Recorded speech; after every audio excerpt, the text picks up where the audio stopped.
This is what it's come to, huh? You were the only living soul I can tell my secret to.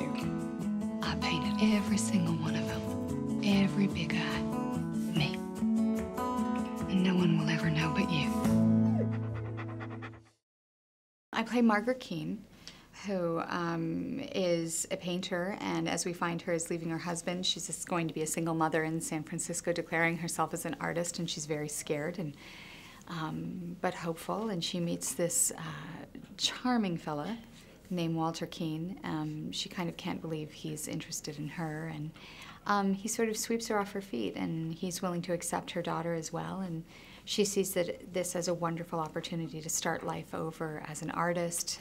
They paint together. It's this beautiful time, and he has these wonderful ideas about how to sell paintings, and through a misunderstanding, he claims one of her paintings as his own. And sort of the lie starts to run away with him, and then she gets embroiled in this lie, and that's where we sort of start the descent into Big Eyes, and she becomes this introverted woman who is very isolated, doesn't have anybody that she tells the truth to, and eventually gets the courage to leave, and eventually then gets the courage to tell the truth and to reclaim her name and her relationship with her daughter. You made it! You're at North Beach! Come on, let's have some espresso. What's that? Is that like reefer? You have a lot to learn. What's your name? Margaret. Wouldn't you rather flirt with those girls down there? No, I like you, Margaret. Wow, this is all happening mighty quick. I am a divorcee with a child. Walter's a blessing.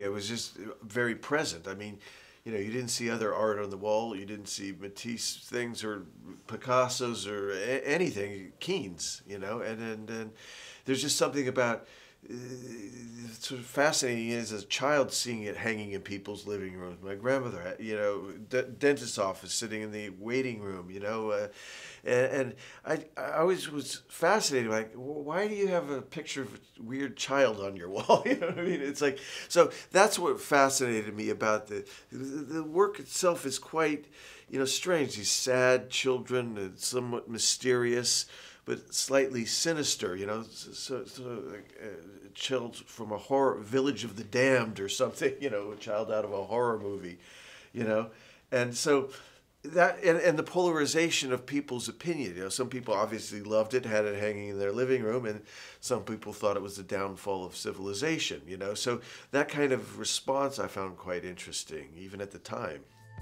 You're gonna love this stuff. Why are their eyes so big? The eyes are the windows of the soul. That's why I paint them so big. I've always done it that way. Why are you lying? Sadly, people don't buy lady art. The painting says Keane. I'm Keane. You're Keane. Smile. We're sold out. They adore you, Big Eyes. He sells paintings, and he sells pictures of the paintings, and he sells postcards of pictures of the paintings. Good God, it's a movement. So, are you flipping for all this? Honestly, I can't believe I live here. I remember when Mama painted that. You're confused. I painted that. I'm interested in the story. I'm interested in the audience's perception. I'm interested in how the story is being perceived and seen and experienced. I'm not pushing my opinion. Harrison Ford, if I may quote, and I'm proud and happy to do as often as I can, I recently ran across this quote of Harrison Ford's. And I consider it probably the best thing about acting that was said in one sentence.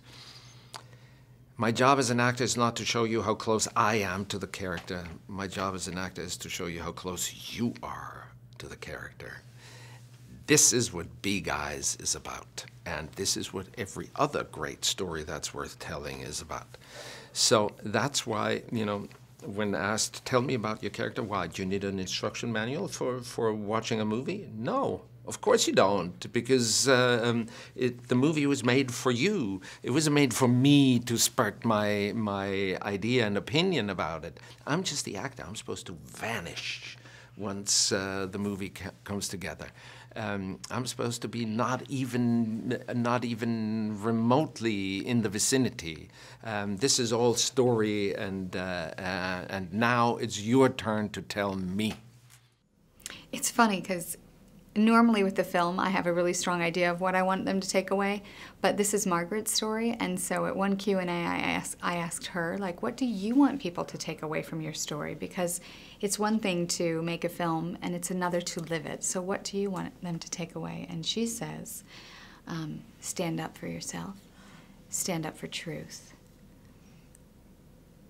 read your Bible, and don't lie. She's uneven.